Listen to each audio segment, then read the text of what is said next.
Hello artists! Today we are going to do part 2 of your pop art making. What you're going to need is a plain sheet of paper, a pair of scissors, a pencil, glue, a small object, and either your painting from the last demo video or a plain sheet of paper. If you did not do a painting, you can use a plain sheet of paper. So what we are going to do first is, just like our last video, we are going to fold our paper in half twice.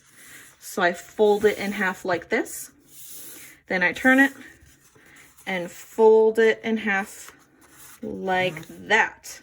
So just like last time, when we open it back up, we have our 4 quadrants.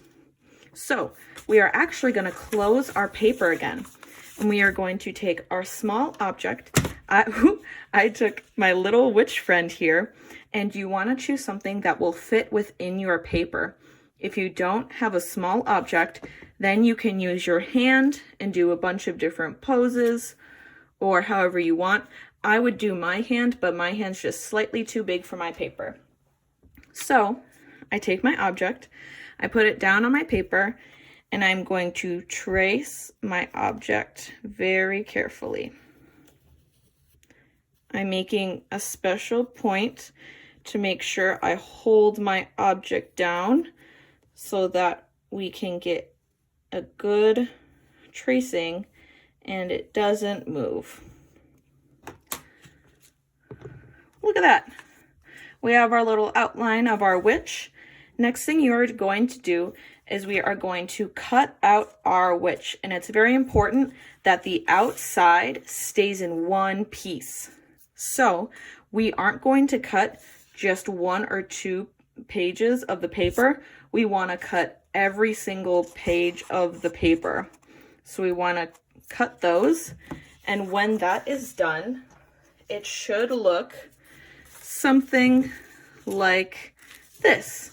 We see we have our witch friend from our cutout, and now we have 4 cutouts in our quadrants. Next, what you are going to do is you are going to cut along this line right here.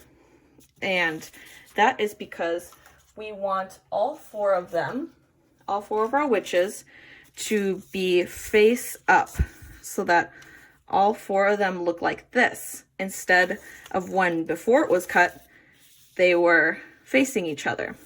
So where our construction paper or painting comes in is we are going to set our background down, and we are going to set our witches on top, just like that. Next, we're going to take our glue and we are going to glue down our witches to our background paper. And so this is what your final pop art painting should look like. I hope you guys have lots of fun and happy making.